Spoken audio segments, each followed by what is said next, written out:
राधे राधे प्रिय भक्तों, कुरुक्षेत्र की वही भूमि जहां धूल में लिपटा इतिहास सांस ले रहा था, जहां बाहर शंखनाद गूंज रहा था, अस्त्र शस्त्रों की टकराहट हवा को चीर रही थी, घोड़ों की हिनहिनाहट और योद्धाओं की हुंकार मानो आकाश को चुनौती दे रही थी।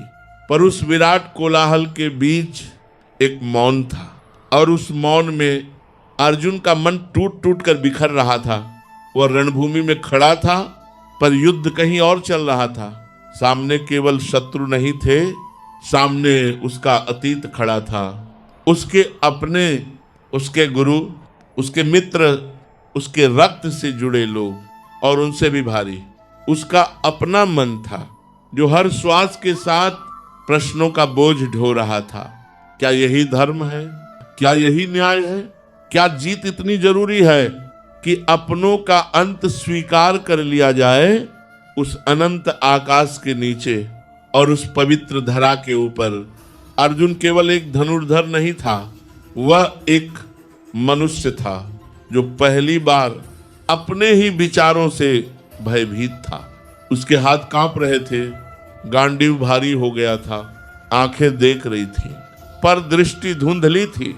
और तभी उस रथ पर एक स्थिर शांति विराजमान थी। श्री कृष्ण, चेहरे पर वही शांत मुस्कान, आंखों में कोई आदेश नहीं, स्वर में कोई दबाव नहीं, बस एक ऐसा भरोसा जैसे सब कुछ पहले से जाना हुआ हो, जैसे समय स्वयं उनसे पूछकर चलता हो। वह अर्जुन को देखते हैं, डांटते नहीं, टोकते नहीं, बस देखते हैं, और उसी दृष्टि में अर्जुन का मन ठहरने लगता है। श्री कृष्ण कहते हैं, अर्जुन, तू जिसे युद्ध समझ रहा है वो तो केवल बाहरी दृश्य है। असली संघर्ष मन और आत्मा के बीच होता है। जीवन केवल जीत और हार का गणित नहीं है, ये लाभ और हानि की सूची नहीं है, ये रिश्तों की उलझन मात्र नहीं है। जीवन चेतना को समझने का अनुभव है, और यह मार्ग सरल नहीं होता। यहाँ भय आता है, मोह आता है, भ्रम आता है। यही वे क्षण होते हैं जहाँ मनुष्य टूटता भी है और यहीं से खुद को फिर से गढ़ना सीखता है। जो अपने भीतर स्थिरता को पहचान लेता है वही सच में शक्तिशाली होता है। बाहरी शोर में नहीं, भीतर की शांति में वास्तविक बल छिपा है। अर्जुन, तेरा धर्म केवल शस्त्र उठाना नहीं है, तेरा धर्म ये समझना है कि कर्म क्या है और उसे कैसे किया जाए। जब कर्म को फल की चिंता से बांध दिया जाता है तो मन बेचैन हो जाता है, आत्मा थकने लगती है, हर कदम भारी लगने लगता है। पर जब वही कर्म समर्पण बन जाता है तो बोझ नहीं रहता, कर्तव्य बोझ नहीं लगता, और जीवन संघर्ष नहीं एक साधना बन जाता है। तू परिणाम नहीं चुन सकता, पर तू अपना भाव चुन सकता है, और वही भाव तेरे भविष्य की दिशा तय करता है। श्री कृष्ण अर्जुन से कहते हैं, अर्जुन, अपने हृदय को थाम, अपने भीतर उठते तूफान को देख, पर उसमें बह मत जा। बुद्धि को स्थिर रख, क्योंकि मैं तुम्हें केवल इस युद्ध से बाहर निकालने नहीं आया हूं, मैं तुम्हें जीवन के हर उतार चढ़ाव में अडिग रहने का मार्ग दिखाने आया हूं। इसी क्षण अर्जुन को भीतर कुछ घटित होता है। उसे अनुभव होता है कि उसके सामने खड़ा ये व्यक्ति सिर्फ रथ हाँकने वाला नहीं है, ये तो उसके भीतर छिपे डर को देख रहा है, पीड़ा को पढ़ रहा है, उन प्रश्नों को सुन रहा है जो उसने कभी किसी से कहे ही नहीं। कृष्ण के शब्द कानों तक आकर नहीं रुकते, वे मन से गुजरते हुए सीधे चेतना में उतर जाते हैं और भीतर कहीं बहुत गहरे एक नई समझ जगने लगती है। अर्जुन पहली बार अपने अस्तित्व को देखता है। वो देखता है ये शरीर बदलने वाला है, समय के साथ थकने वाला है, मिटने वाला है, पर जो भीतर है, जो देख रहा है, जो अनुभव कर रहा है, जो साक्षी है, वह नष्ट नहीं होता, वही अजन्मा है, वही अविनाशी है, वही शाश्वत है। और उसी समझ से एक नया मार्ग खुलता है, एक ऐसा मार्ग जहां ज्ञान अकेला नहीं है, जहां भक्ति अलग नहीं है, जहां कर्म बोझ नहीं है। तीनों मिलकर जीवन को अर्थ देते हैं। रणभूमि वही है, शोर वही है, धूल, अस्त्र, शंखनाद सब कुछ वैसा ही है, पर भीतर कुछ बदल चुका है। श्री कृष्ण आगे कहते हैं, अर्जुन तू जिस मृत्यु से डर रहा है वह वास्तव में मृत्यु है ही नहीं। जो भीतर है वह कभी पैदा नहीं हुआ, इसीलिए कभी मरता भी नहीं। शरीर तो केवल एक वस्त्र है, जैसे आत्मा समय आने पर बदल देती है, जैसे मनुष्य पुराने कपड़े उतारकर नए पहन लेता है।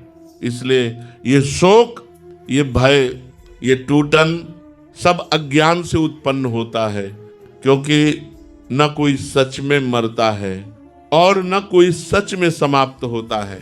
अर्जुन धीरे धीरे देखने लगता है, उसके सामने खड़े लोग सिर्फ शरीर के रिश्ते हैं, आत्मा के स्तर पर तो सब उसी एक सत्य से जुड़े हैं, सब उसी परम स्रोत का अंश है जिससे वह स्वयं बना है। फिर श्री कृष्ण उसे भीतर की सबसे गहरी जंजीर दिखाते हैं, आसक्ति की जंजीर, फल की आसक्ति, रिश्तों की आसक्ति, पहचान की आसक्ति, अपने मैं की आसक्ति। वही जंजीर जो मनुष्य को बाहर नहीं भीतर से बांध देती है।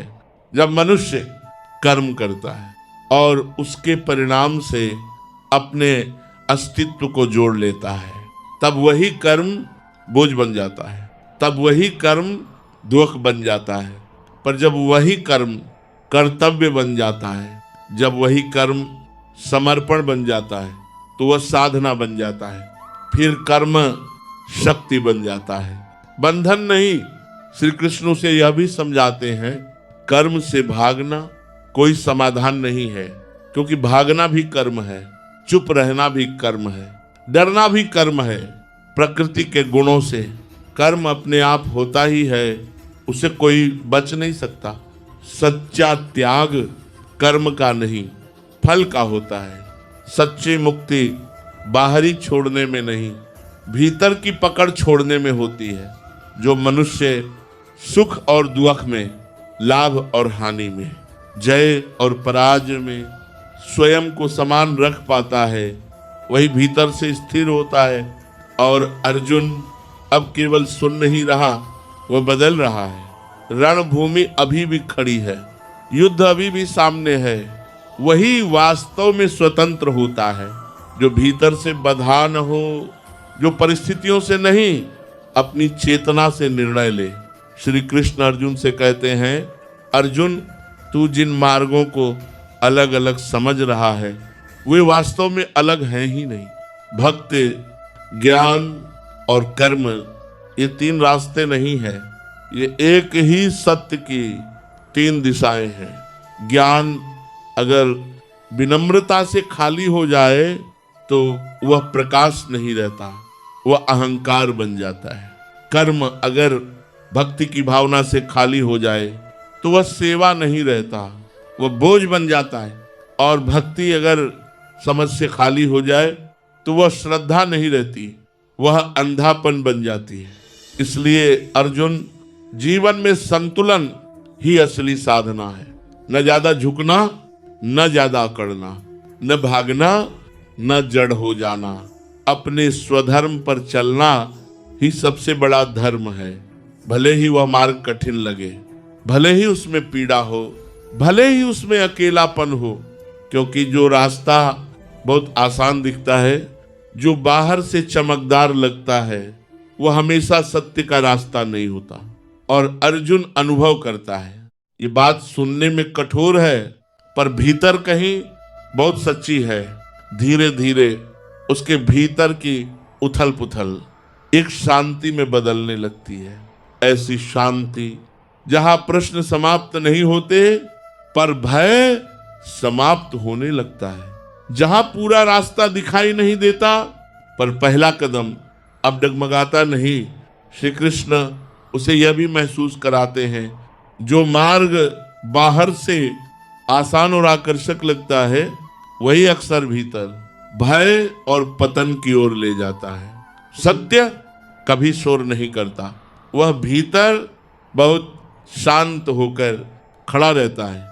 श्री कृष्ण कहते हैं ईश्वर कहीं दूर किसी आकाश में बैठा हुआ नहीं है, वह हर हृदय में साक्षी बनकर उपस्थित है, हर विचार को देखता है, हर भावना को महसूस करता है, हर निर्णय का साक्षी है। जब मनुष्य अपने मन, अपनी बुद्धि और अपने अहंकार को उसी चेतना में अर्पित कर देता है तब जीवन का कोई भी क्षण साधारण नहीं रहता। हर श्वास पूजा बन जाती है, हर कर्म अर्चना बन जाता है, हर संघर्ष साधना बन जाता है। अर्जुन के भीतर धीरे धीरे एक भरोसा उतरने लगता है कि जो व्यक्ति पूर्ण श्रद्धा से भय और संदेह को छोड़कर ईश्वर की शरण में आता है उसकी हार संभव ही नहीं होती, क्योंकि तब उसका मार्ग किसी व्यक्ति द्वारा नहीं, किसी परिस्थिति द्वारा नहीं, स्वयं परम सत्ता द्वारा संचालित होने लगता है।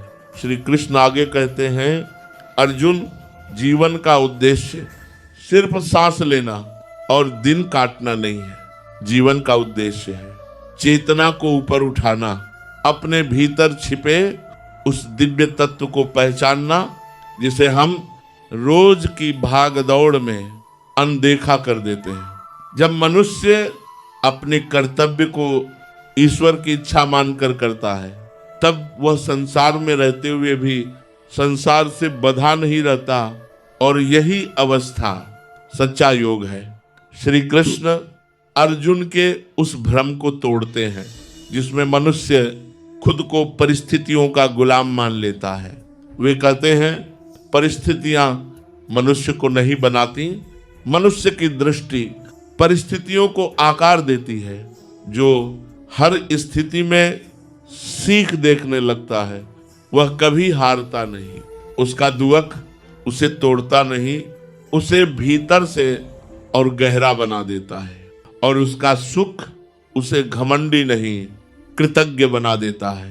यही संतुलन योग की पहली सीढ़ी है। यही संतुलन जीवन को भीतर से शांत करता है। श्री कृष्ण कहते हैं भय अज्ञान से जन्म लेता है और अज्ञान तब बढ़ता है जब मनुष्य भविष्य की कल्पनाओं में उलझकर वर्तमान से कट जाता है। जो व्यक्ति अभी में जीना सीख लेता है वह न पछतावे में जीता है न आशंका में। उसके लिए जो सामने है वही सत्य होता है।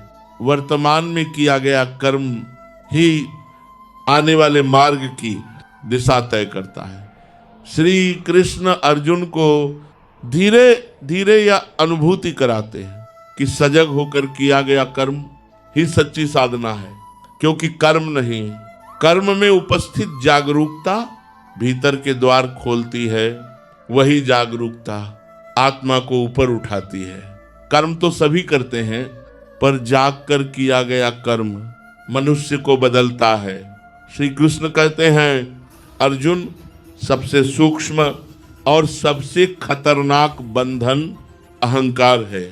वह ज्ञान में भी छिप जाता है, वह त्याग का मुखौटा भी पहन लेता है, वह साधु के वस्त्र भी ओढ़ लेता है, और तब मनुष्य समझ ही नहीं पाता कि वह मुक्त हो रहा है या और गहराई से बंध रहा है। जब तक मनुष्य अपने आप को कर्ता मानता है, मैं कर रहा हूं, ये भाव बना रहता है, तब तक बंधन बना रहता है। पर जिस क्षण वो ये देख लेता है कि सब कुछ प्रकृति के गुणों से घट रहा है, उसी क्षण भीतर कुछ ढीला पड़ने लगता है। फिर न श्रेय की भूख रहती है, न दोष का भय, वह न प्रशंसा से ऊपर उठता है, न आलोचना से टूटता है। वह बस साक्षी बनकर जीवन को देखता है।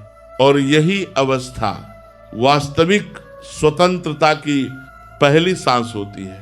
फिर श्री कृष्ण अर्जुन से एक और बहुत गहरी बात कहते हैं।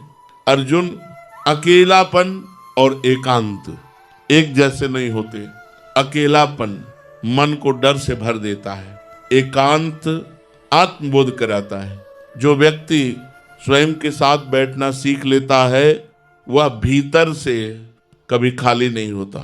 उसे भीड़ की जरूरत नहीं पड़ती, क्योंकि मौन में उसके अपने प्रश्न उसे उत्तर देने लगते हैं। यही कारण है कि आत्मिक मार्ग पर चलने वाले एकांत को चुनते हैं। ये दुनिया से भागना नहीं है, ये भीतर की ओर जागना है। श्री कृष्ण आगे कहते हैं, इच्छाएं अपने आप में गलत नहीं है, पर जब उनका अंधा अनुसरण किया जाता है तब वे दुख का कारण बन जाती है। जब इच्छा आवश्यकता बन जाती है तब संतुलन टूटता है, पर विवेक के साथ की गई इच्छा जीवन को आगे बढ़ाती है। विवेक के बिना की गई इच्छा मन को बेचैन करती है और व्यक्ति को गिरावट की ओर ले जाती है। इसलिए अर्जुन, इच्छा और विवेक का संतुलन ही मन को शांत रखता है। वही संयम जीवन को सुंदर बनाता है। फिर श्री कृष्ण अर्जुन को एक और सूक्ष्म बंधन दिखाते हैं, तुलना। वे कहते हैं, दूसरों से तुलना करना आत्मिक पतन की जड़ है, क्योंकि हर आत्मा की यात्रा अलग होती है, हर जीवन का पाठ अलग होता है। किसी और का रास्ता अपनाने से केवल भ्रम पैदा होता है। अपने स्वभाव के अनुसार चलना, अपने कर्तव्य के अनुसार चलना, यही वास्तविक प्रगति है। चाहे वह मार्ग कठिन ही क्यों न लगे, क्योंकि आसान रास्ता आत्मा को सुला देता है, कठिन रास्ता आत्मा को मजबूत बनाता है। यही स्वधर्म का गहरा अर्थ है। फिर श्री कृष्ण अर्जुन को आईना दिखाते हैं। जो व्यक्ति प्रशंसा में फूल जाता है और आलोचना में टूट जाता है, वह अभी भीतर से डगमगा रहा है। उसकी स्थिरता अभी जन्म ले रही है। स्थिर बुद्धि वाला मनुष्य प्रशंसा और निंदा दोनों को एक ही दृष्टि से देख पाता है, क्योंकि वह जान चुका होता है संसार की राय कभी टिकती नहीं। आज जो तालियां हैं वही कल उंगलियां उठाने लगेंगी। इसलिए बाहर की आवाजों को अपना मापदंड बना लेना भीतर को कमजोर कर देता है। असली मार्गदर्शक तो आत्म मूल्यांकन है, वही आत्म सम्मान का वास्तविक आधार है, जहां मनुष्य खुद से सच बोल पाता है। और अंत में श्री कृष्ण अर्जुन को यह भी समझाते हैं, ज्ञान केवल पुस्तकों में नहीं होता। शास्त्र दिशा दिखा सकते हैं, पर जीवन बदलता है अनुभव से निकले ज्ञान से। जिसने दुख को जिया है वही करुणा की गहराई समझता है। जिसने संघर्ष की आग में खुद को झोंका है वही धैर्य का मूल्य जान पाता है। इसीलिए जीवन की हर कठिन घड़ी कोई सजा नहीं होती, वह एक गुरु की तरह आती है, और जो उस समय सीखने को तैयार रहता है वही आगे बढ़ता है। श्री कृष्ण भक्ति का अर्थ भी अर्जुन के हृदय में धीरे धीरे स्पष्ट करते हैं। वे कहते हैं, अर्जुन, भक्ति पलायन नहीं है, भक्ति जीवन से भागना नहीं है, भक्ति जिम्मेदारियों को त्यागना नहीं है, भक्ति समर्पण है। और समर्पण का अर्थ कर्तव्यों से दूर जाना नहीं, बल्कि अहंकार को छोड़ देना है। जब मनुष्य अपने कर्म ईश्वर को अर्पित कर देता है, तब परिणाम का बोझ मन से उतरने लगता है। तनाव अपने आप ढीला पड़ जाता है। जीवन की यात्रा भारी नहीं रहती, सहज हो जाती है। यही भक्ति की वह मौन शक्ति है जो भीतर हल्कापन भर देती है। फिर श्री कृष्ण अर्जुन का ध्यान क्रोध की ओर ले जाते हैं। वे कहते हैं क्रोध कोई शक्ति नहीं है, क्रोध असहाय मन की प्रतिक्रिया है। जब इच्छाएं पूरी नहीं होती, जब अपेक्षाएं टूट जाती हैं, तब क्रोध जन्म लेता है और वही क्रोध बुद्धि को ढक देता है, विवेक को धुंधला कर देता है। इसलिए अर्जुन, क्रोध को दबाना समाधान नहीं है, उसे समझना आवश्यक है, क्योंकि जागरूकता आते ही क्रोध स्वयं शांत होने लगता है। जो अपने क्रोध को समझ लेता है वह दरअसल स्वयं को जीत लेता है। यही आत्म संयम की शुरुआत है। फिर श्री कृष्ण अर्जुन को एक और गहरा सत्य स्मरण कराते हैं। जीवन में कुछ भी स्थायी नहीं है, जो आज है वह कल बदल जाएगा। और इस सत्य को स्वीकार कर लेने से मोह की पकड़ अपने आप ढीली पड़ने लगती है। मोह ढीला पड़ते ही दुख का भार कम होने लगता है। स्वीकार करना शांति की पहली सीढ़ी है, जबकि हर समय विरोध करते रहना पीड़ा को और गहरा करता है। यहीं से वैराग्य का बीज पड़ता है। फिर श्री कृष्ण आशा और विश्वास के अंतर को स्पष्ट करते हैं। वे कहते हैं आशा अक्सर दूसरों पर टिकी होती है, पर विश्वास स्वयं के भीतर से जन्म लेता है। जिसने अपने भीतर ये विश्वास जगा लिया, उसे बाहरी सहारों की आवश्यकता नहीं रहती। ऐसा व्यक्ति गिरता भी है तो टूटता नहीं, क्योंकि वह जानता है उसकी असली शक्ति बाहर नहीं भीतर है। श्री कृष्ण अर्जुन को ये अनुभव कराते हैं। यही जीवन की असली ऊर्जा है, वही ऊर्जा जो भीतर से उठती है, बिना शोर किए जीवन को आगे बढ़ाती है। फिर श्री कृष्ण सेवा की ओर अर्जुन का ध्यान ले जाते हैं। वे कहते हैं सेवा सबसे शुद्ध साधना है, क्योंकि जब मनुष्य बिना किसी अपेक्षा के किसी के काम आता है, तब उसका हृदय धीरे धीरे निर्मल होने लगता है। सेवा में अहंकार अपने आप गलने लगता है और उसकी जगह करुणा जन्म लेती है। वही करुणा जो मनुष्य को केवल जीवित नहीं, सच में मनुष्य बनाती है। जिसने सेवा को अपने जीवन की आदत बना लिया, वह कभी भीतर से खाली नहीं रहता, क्योंकि उसका हर दिन किसी न किसी अर्थ से भरा होता है। और तब श्री कृष्ण मौन का अर्थ अर्जुन के सामने नए रूप में खोलते हैं। वे कहते हैं अर्जुन, मौन केवल शब्दों का न होना नहीं है, मौन तो मन की उस हलचल का रुक जाना है जो हर पल भीतर शोर मचाती रहती है। जब विचार थक कर बैठ जाते हैं, जब मन कुछ साबित करने की जिद छोड़ देता है, तब शांति अपने आप उतरती है और उसी शांति से मौन जन्म लेता है। उस मौन में सत्य को ढूंढना नहीं पड़ता, वह स्वयं दिखाई देने लगता है। निर्णय बोझ नहीं रहते, दुविधाएं धीरे धीरे ढीली पड़ने लगती हैं। यही ध्यान की अवस्था है, यही वह द्वार है जहां से आत्म साक्षात्कार की यात्रा चुपचाप आरंभ होती है। फिर श्री कृष्ण अर्जुन को हार और जीत की ओर ले जाते हैं। वे कहते हैं अर्जुन, जिन हार जीतों का तू इतना शोर सुनता है, वे केवल बाहरी घटनाएं हैं। असली विजय किसी और पर नहीं, स्वयं पर होती है। जिसने अपने डर को जीत लिया, अपने आलस्य को पार कर लिया, अपने भ्रम को पहचान लिया, वही वास्तविक विजेता है।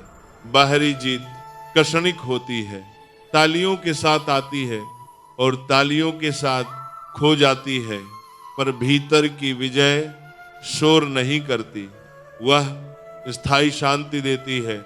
इसीलिए आत्म विजय को सर्वोच्च कहा गया है। फिर श्री कृष्ण समय की ओर अर्जुन का ध्यान मोड़ते हैं। वे कहते हैं, समय सबसे बड़ा शिक्षक है। जो समय का सम्मान करता है, समय उसे आगे बढ़ाता है, और जो समय को हल्के में लेता है, समय उसे सबसे पहले तोड़ देता है। हर क्षण अपने साथ एक अवसर लेकर आता है, पर वही व्यक्ति उसे पहचान पाता है जो जागरूक होकर जीता है। यही सजग जीवन की पहचान है, यही कर्मयोग की असली समझ है। फिर श्री कृष्ण संतोष की बात करते हैं। वे कहते हैं, संतोष गरीबी का नाम नहीं है, संतोष समृद्धि का संकेत है। जो थोड़ा पाकर भी प्रसन्न रह सकता है, वही वास्तव में धनी है, क्योंकि असंतोष के साथ मिला वैभव भी मन को खाली ही रखता है। संतोष मन को हल्का बनाता है, और हल्का मन ही ऊपर उठ पाता है। यही भीतर के सुख का रहस्य है, यही जीवन का सौंदर्य है। फिर श्री कृष्ण श्रद्धा की ओर अर्जुन को ले जाते हैं। वे कहते हैं, जिस दिशा में श्रद्धा बहती है, जीवन उसी दिशा में बहने लगता है। पर अर्जुन, यदि श्रद्धा विवेक से कट जाए तो वह आंख बंद कर चलने जैसी हो जाती है, और वही श्रद्धा मनुष्य को ऊंचाई की जगह पतन की ओर ले जाती है। लेकिन जब श्रद्धा बुद्धि से जुड़ जाती है, तब वह भीतर स्थिरता पैदा करती है, व्यक्ति को उठाती है। इसलिए श्रद्धा और बुद्धि का संतुलन ही जीवन की असली पकड़ है। यही संतुलन मन को डगमगाने नहीं देता, यही सच्ची आस्था है, यही गीता का मर्म है। फिर श्री कृष्ण योग की बात करते हैं। वे कहते हैं, जो मनुष्य हर दिन स्वयं को थोड़ा बेहतर बनाने का प्रयास करता है, वही वास्तव में योगी है।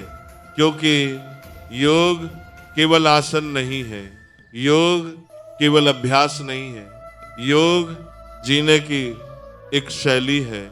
विचारों की शुद्धता, कर्मों की ईमानदारी, भावनाओं की पवित्रता, यही योग है।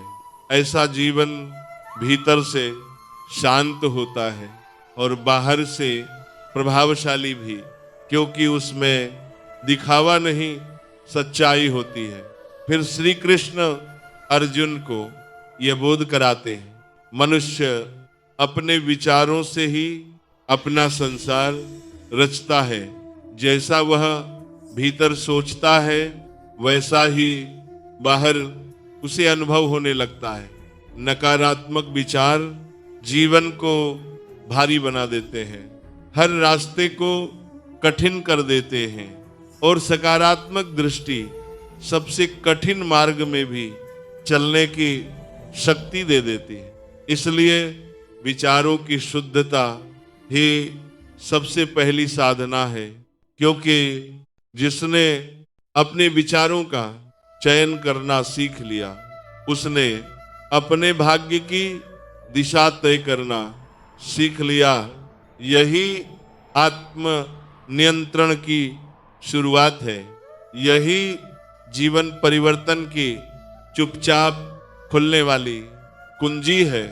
और अंत में श्री कृष्ण धैर्य की ओर अर्जुन का ध्यान ले जाते हैं। वे कहते हैं, धैर्य वह शक्ति है जो बिना शोर किए बड़े काम कर जाती है। और अर्जुन सुन रहा है, समझ रहा है। उतावला मन तुरंत फल चाहता है। वह हर प्रयास के साथ एक प्रश्न जोड़ देता है, मुझे क्या मिलेगा? पर प्रकृति कभी प्रश्न नहीं पूछती, वह केवल प्रक्रिया में विश्वास रखती है। बीज बोते समय धरती यह नहीं पूछती कि फल कब आएगा, वह बस बीज को थाम लेती है। समय, अंधकार, नमी और धैर्य यही उसका उत्तर होता है। और जो मनुष्य इस प्रतीक्षा को स्वीकार करना सीख लेता है, वह केवल फल नहीं पाता, वह परिपक्वता पा लेता है। अधैर्य मनुष्य को थका नहीं देता, अधैर्य मनुष्य को अधूरा छोड़ देता है। वह रास्ते से नहीं हटता, पर रास्ते को ही बोझ समझने लगता है। इसलिए शांत प्रतीक्षा भी एक महान कर्म है, एक ऐसा कर्म जिसे लोग अक्सर कमजोरी समझ लेते हैं, क्योंकि शोर में जीने वाले मौन की शक्ति नहीं पहचान पाते। श्री कृष्ण अर्जुन को केवल युद्ध नहीं सिखा रहे थे, वे उसे स्वयं से मिलना सिखा रहे थे। वे कहते हैं, सच्चा ज्ञान वह नहीं जो तुम्हें ऊंचा दिखाए, सच्चा ज्ञान वह है जो तुम्हें झुका दे। जो ज्ञान अहंकार बढ़ाए वह केवल सूचना है, ज्ञान नहीं। ज्ञानी वही है जो स्वयं को हमेशा सीखने वाला माने, क्योंकि जिसने यह स्वीकार कर लिया कि वह सब कुछ नहीं जानता, उसी के लिए बुद्धि के द्वार खुलते हैं। विनम्रता से ही करुणा जन्म लेती है, और करुणा से ही जीवन में गहराई आती है। जहाँ करुणा नहीं, वहाँ केवल सही गलत की लड़ाई होती है, समाधान नहीं। फिर श्री कृष्ण अर्जुन को एक और कठोर सत्य से परिचित कराते हैं। वे कहते हैं, संसार में हर व्यक्ति अपने स्तर की चेतना से ही कार्य करता है। किसी से उसकी क्षमता से अधिक की अपेक्षा करना अक्सर स्वयं को दुख देने जैसा होता है। जब ये बात भीतर उतर जाती है तो क्षमा कोई प्रयास नहीं रह जाती, वह सहज हो जाती है। क्षमा कमजोरी नहीं है, क्षमा आत्मबल का सबसे शांत प्रमाण है, क्योंकि जो क्षमा करता है वह दूसरे को नहीं, सबसे पहले अपने मन को मुक्त करता है। और जैसे ही मन का भार उतरता है, हृदय हल्का होने लगता है, वहीं से आंतरिक शांति का मार्ग खुलता है। श्री कृष्ण आगे कहते हैं, जीवन में परिवर्तन को टालना असंभव है। समय बदलता है, परिस्थितियां बदलती हैं, और जो इस परिवर्तन से लड़ता है वह भीतर टूटता चला जाता है। वे यह भी स्पष्ट करते हैं, इच्छाओं को मारना आवश्यक नहीं है, इच्छाओं को समझना आवश्यक है। जो इच्छा विवेक से जुड़ी होती है वो विकास की ओर ले जाती है, और जो इच्छा लोभ से जन्म लेती है वही बंधन बन जाती है। इसलिए हर इच्छा से पहले स्वयं से एक प्रश्न करना आवश्यक है, यह इच्छा मुझे ऊंचा उठाएगी या धीरे धीरे नीचे गिराएगी। यही विवेक मनुष्य की रक्षा करता है, यही आत्म संरक्षण का सबसे गहरा मार्ग है। फिर श्री कृष्ण आत्म सम्मान और अहंकार के अंतर को स्पष्ट करते हैं। वे कहते हैं, आत्म सम्मान भीतर से शांत होता है, उसे किसी को साबित करने की बेचैनी नहीं होती, जबकि अहंकार बाहर से कठोर दिखता है और स्वयं को ऊंचा दिखाने के लिए दूसरों को नीचा करता है। आत्मसम्मान किसी को छोटा नहीं करता, वह व्यक्ति को भीतर से स्थिर बनाता है। जिसने यह अंतर समझ लिया उसने जीवन में संतुलन पा लिया, और यही संतुलन परिपक्वता की पहचान है। श्री कृष्ण अर्जुन को मौन की ओर भी ले जाते हैं। वे कहते हैं, कई बार मौन शब्दों से अधिक बोलता है, विशेषकर तब जब शब्द क्रोध और आवेश से भरे हों। ऐसे समय में मौन ही समाधान बन जाता है, क्योंकि मौन मन को ठहराव देता है, और उसी ठहराव में सही उत्तर धीरे धीरे उभरते हैं। जो हर बात पर तुरंत प्रतिक्रिया नहीं करता वही अपनी ऊर्जा को संभाल पाता है, क्योंकि प्रतिक्रिया में ऊर्जा बिखरती है और सजग मौन में वही ऊर्जा संचित होती है। फिर श्री कृष्ण कर्म की गहराई की ओर अर्जुन का ध्यान ले जाते हैं। वे समझाते हैं, कर्म का मूल्य उसके परिणाम से नहीं, उसकी भावना से तय होता है। एक छोटा सा कर्म यदि शुद्ध भाव से किया जाए तो वह महान बन जाता है, और वही बड़ा कर्म यदि अहंकार से किया जाए तो वह भीतर से खोखला रह जाता है। इसलिए कर्म करते समय बाहर की नहीं, भीतर की ओर देखना चाहिए। और फिर बहुत शांत स्वर में श्री कृष्ण अर्जुन को यह सूक्ष्म रहस्य समझाते हैं। जीवन में आने वाले संकट दंड नहीं होते, वे परीक्षाएं होते हैं। संकट ये नहीं बताते कि ईश्वर नाराज है, संकट ये बताते हैं कि हम भीतर से कितने तैयार हैं। जो संकट में टूट जाता है वो असफल नहीं होता, वो सीख रहा होता है। और जो संकट में स्थिर रह पाता है वह भीतर से परिपक्व हो चुका होता है।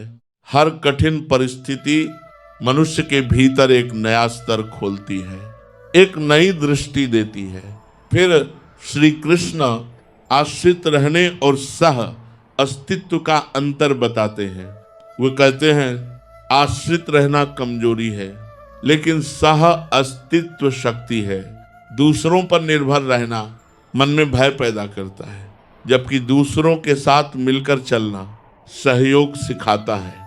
आत्मनिर्भर व्यक्ति ही सहयोग का वास्तविक अर्थ समझ पाता है, क्योंकि वह न किसी के दबाव में जीता है और न किसी को दबाता है। यही संतुलित संबंधों की पहचान है, यही सामाजिक धर्म का गहरा अर्थ है। फिर श्री कृष्ण संपत्ति की ओर अर्जुन का ध्यान ले जाते हैं। वे कहते हैं सच्ची संपत्ति बाहरी संग्रह नहीं, भीतरी संतुलन है। धन का होना गलत नहीं है, लेकिन धन में डूब जाना मन को अशांत कर देता है। जिसने धन को साधन बना लिया वह सुरक्षित रहता है, और जिसने धन को ही जीवन का लक्ष्य बना लिया वह भीतर से खाली हो जाता है। श्री कृष्ण अर्जुन से कहते हैं जीवन में हर दिन बिना डर के, बिना बहाने के स्वयं से प्रश्न करना चाहिए। प्रश्न कठोर नहीं होने चाहिए, पर सच्चे होने चाहिए। क्या आज मैं कल से थोड़ा बेहतर हुआ? क्या मेरे विचार थोड़े और शुद्ध हुए? क्या मेरा व्यवहार थोड़ा और करुणामय हुआ? क्योंकि जो प्रश्न स्वयं से पूछे जाते हैं वे कभी चोट नहीं पहुंचाते हैं, वे दिशा देते हैं। यही आत्म मंथन योग है, क्योंकि जो स्वयं को देखने का साहस करता है वही स्वयं को बदल पाता है, और परिवर्तन का यही मार्ग सबसे शांत होता है। फिर श्री कृष्ण डर की प्रकृति को खोलते हैं। वो कहते हैं डर को दबाने से वह मिटता नहीं, वह जड़ पकड़ लेता है।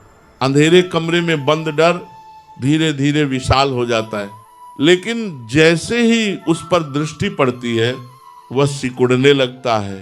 डर को देखना, डर को समझना, यही पहला साहस है।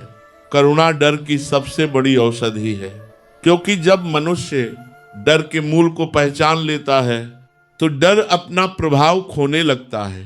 साहस का अर्थ डर का न होना नहीं है, साहस तो डर के साथ आगे बढ़ने का नाम है, और यही वीरता का वास्तविक अर्थ है। फिर श्री कृष्ण अर्जुन को जीवन के संतुलन की ओर ले जाते हैं। वे कहते हैं जीवन में संतुलन बनाए रखने के लिए सरलता आवश्यक है। जटिल जीवन मन को थका देता है, सरल जीवन मन को विश्राम देता है। कम आवश्यकताएं अधिक स्वतंत्रता देती हैं, और स्वतंत्र मन ही ऊंचा सोच पाता है। इसीलिए सरलता को श्रेष्ठ कहा गया है, क्योंकि वही भीतर की सच्ची समृद्धि है। सरल मन जीवन को बोझ नहीं, अनुभव की तरह जी पाता है। श्री कृष्ण आगे कहते हैं संसार में हर व्यक्ति अपने ही कर्मों का फल भोगता है, कोई किसी का भाग्य नहीं छीन सकता। इसलिए दूसरों से ईर्ष्या करना अपने ही भीतर की ऊर्जा को नष्ट करना है। ईर्ष्या मन को खा जाती है, दृष्टि को धुंधला कर देती है, जबकि अपनी ही यात्रा पर ध्यान रखने वाला व्यक्ति बिना शोर किए आगे बढ़ता चला जाता है। यही आत्म केंद्रित प्रगति है, यही स्वस्थ दृष्टि है। फिर श्री कृष्ण प्रेम की गहराई को खोलते हैं। वे कहते हैं प्रेम और आसक्ति एक नहीं है। आसक्ति भय पैदा करती है, खोने का डर, नियंत्रण की चाह, जबकि प्रेम स्वतंत्रता देता है, वह बांधता नहीं, फैलाता है। जो प्रेम करता है वह सामने वाले को सांस लेने की जगह देता है, और जो आसक्त होता है वह अनजाने में जकड़ लेता है। इसलिए प्रेम में भी विवेक आवश्यक है। यही शुद्ध संबंधों की पहचान है, यही हृदय की वास्तविक पवित्रता है। फिर श्री कृष्ण अंत और आरंभ की बात करते हैं। वे कहते हैं, जीवन में हर अंत अपने भीतर एक नए आरंभ का संकेत छुपाए होता है। जो समाप्त हो रहा है उसने अपना कार्य पूरा कर लिया है। उससे चिपके रहना केवल पीड़ा देता है, जाने देना आसान नहीं होता। उसमें साहस लगता है, लेकिन जो जाने देना सीख लेता है वही आगे बढ़ पाता है। यही जीवन के प्रवाह के साथ चलना है, यही उसकी लय है। फिर श्री कृष्ण आत्मविश्वास के स्रोत की ओर अर्जुन का ध्यान ले जाते हैं। वो कहते हैं, आत्मविश्वास बाहर नहीं, भीतर से जन्म लेता है। जब मनुष्य स्वयं पर भरोसा करता है तो परिस्थितियां भी धीरे धीरे सहयोग करने लगती हैं। भीतर की दृढ़ता बाहर की बाधाओं को छोटा कर देती है। आत्मविश्वास किसी एक दिन में नहीं बनता, वह अभ्यास से बढ़ता है। हर छोटा प्रयास उसे मजबूत करता है। यही निरंतरता की वास्तविक शक्ति है। फिर श्री कृष्ण जीवन के उद्देश्य की ओर अर्जुन को ले जाते हैं। वे कहते हैं, जीवन केवल सुख इकट्ठा करने के लिए नहीं है, जीवन चेतना को विस्तार देने के लिए है। जब मनुष्य केवल अपने लिए जीता है तो उसका जीवन सीमित रह जाता है, लेकिन जब वो समष्टि के लिए, दूसरों के लिए, व्यापक भलाई के लिए जीता है तब उसका जीवन विराट हो जाता है।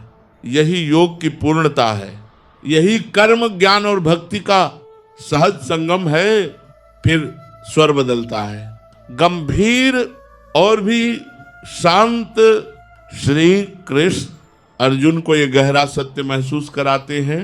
जीवन का सबसे बड़ा बंधन अपेक्षाएं होती हैं, जो हम दूसरों से रखते हैं और जो हम स्वयं से रखते हैं। यही अपेक्षाएं मन को बांधती है। जब मनुष्य दुख से भागने लगता है तभी वह भीतर से कमजोर पड़ने लगता है, क्योंकि जो पीड़ा समझी नहीं जाती वही बार बार लौटती है, और जो पीड़ा समझ ली जाती है वही धीरे धीरे शक्ति में बदलने लगती है। श्री कृष्ण अर्जुन से कहते हैं, दुख कोई शत्रु नहीं है, वह चेतावनी है, एक संकेत है कि भीतर वही आत्मबल जो बाहर की परिस्थितियों से नहीं डगमगाता, जो प्रशंसा में फूलता नहीं और आलोचना में टूटता नहीं, ऐसा आत्मबल जो भीतर की जड़ों से उठता है, जिसे मौसम नहीं हिला पाते। फिर श्री कृष्ण मौन की बात करते हैं, पर ऐसा मौन नहीं जो केवल होठों पर टिका हो, ऐसा मौन नहीं जो शब्दों को रोककर मन को और शोरगुल से भर दे। वे उस मौन की बात करते हैं जो भीतर की हलचल को शांत कर दे, क्योंकि जब मन लगातार बोलता रहता है तो सही और गलत की आवाजें आपस में टकराने लगती हैं, निर्णय भ्रमित हो जाते हैं, दिशाएं उलझ जाती हैं। लेकिन जब भीतर थोड़ी खामोशी उतरती है तो निर्णय अपने आप साफ होने लगते हैं। मौन में ही मन की थकान उतरती है, मौन में ही भ्रम ढीले पड़ने लगते हैं, और मौन में ही वह साहस जन्म लेता है जो शब्दों में नहीं आता। यही मौन ध्यान की शुरुआत है, यही वह द्वार है जहां से आत्मबोध धीरे धीरे भीतर प्रवेश करता है, बिना शोर किए, बिना घोषणा के। फिर श्री कृष्ण जीवन के एक और भारी भ्रम को खोलते हैं। वे कहते हैं, जीवन को पूरी तरह नियंत्रण में रखने की इच्छा ही सबसे बड़ा बोझ है। जो व्यक्ति हर परिणाम को अपने हिसाब से मोड़ना चाहता है, वह हर दिन थोड़ा थोड़ा टूटता जाता है। कर्म करना हमारे हाथ में है, पर फल को पकड़ कर बैठ जाना मन को जकड़ देता है। जब ये समझ भीतर उतरती है कि मैंने अपना पूरा प्रयास किया है और अब परिणाम को छोड़ सकता हूं, तभी पहली बार मन सांस लेता है और उसी सांस में भरोसा जन्म लेता है। वही भरोसा धीरे धीरे आस्था का रूप ले लेता है, जहां व्यक्ति अकेला नहीं महसूस करता बल्कि जीवन के साथ बहने लगता है। फिर श्री कृष्ण विचारों की ओर अर्जुन का ध्यान ले जाते हैं।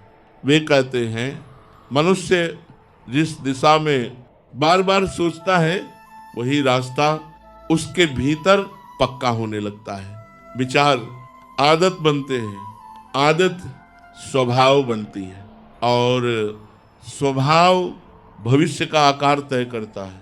इसलिए नकारात्मक सोच को जबरन दबाना समाधान नहीं है, क्योंकि दबाया गया विचार और अधिक ताकतवर होकर लौटता है।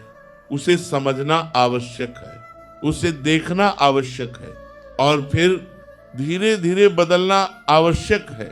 अभ्यास के साथ, धैर्य के साथ, सकारात्मक दृष्टि कोई अचानक मिला वरदान नहीं है।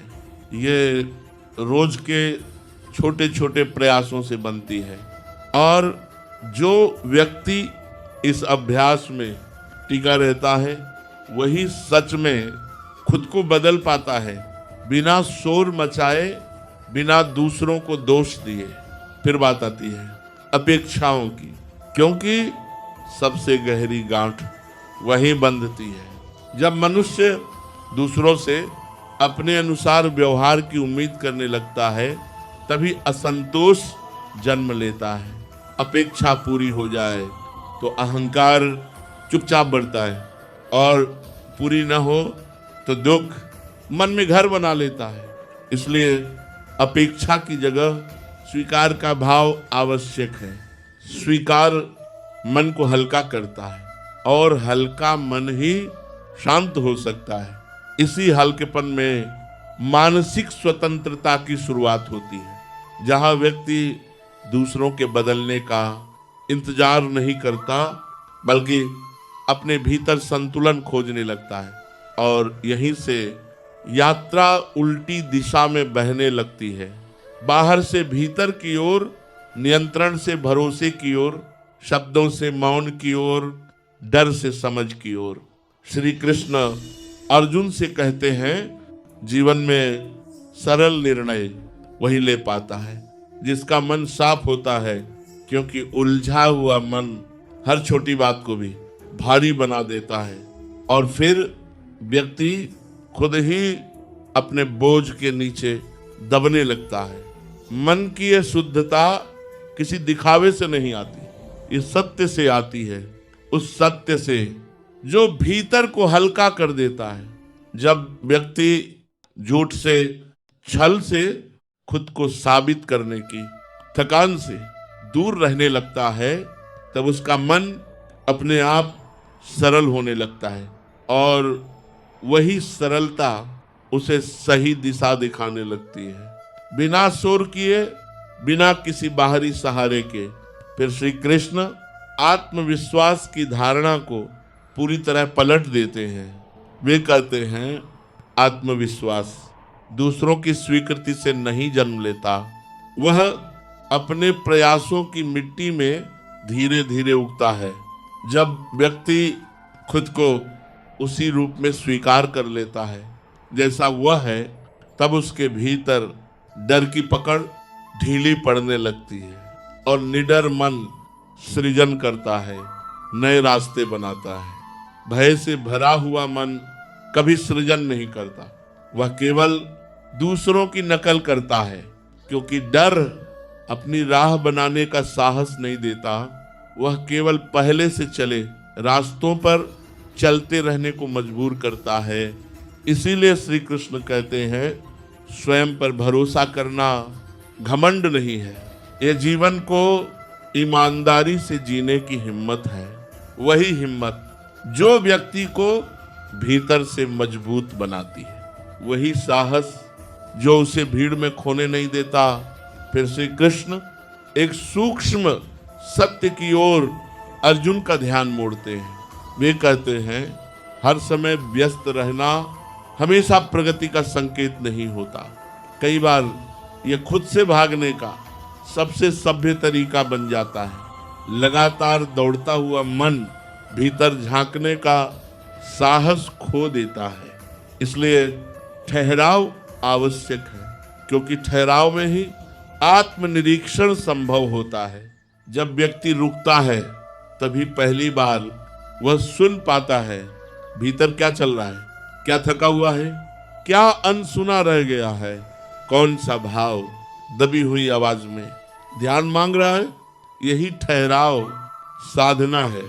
यही विश्राम का वह रूप है जो मन को फिर से संतुलन में लाता है। और जब मन संतुलित होता है तभी जीवन की दिशा स्पष्ट होने लगती है। फिर श्री कृष्ण संबंधों की धारणा को एक नई दृष्टि देते हैं। वे कहते हैं, जीवन में कोई भी संबंध व्यर्थ नहीं होता। हर संबंध कुछ सिखाने आता है। कोई प्रेम का अर्थ समझाता है, कोई धैर्य सिखाता है, कोई क्षमा का अभ्यास कराता है। और जो संबंध पीड़ा देते हैं वे भी खाली नहीं होते, वे आत्मबोध के बीज बोते हैं। जब व्यक्ति ये समझ लेता है कि हर अनुभव मुझे थोड़ा और परिपक्व बना रहा है,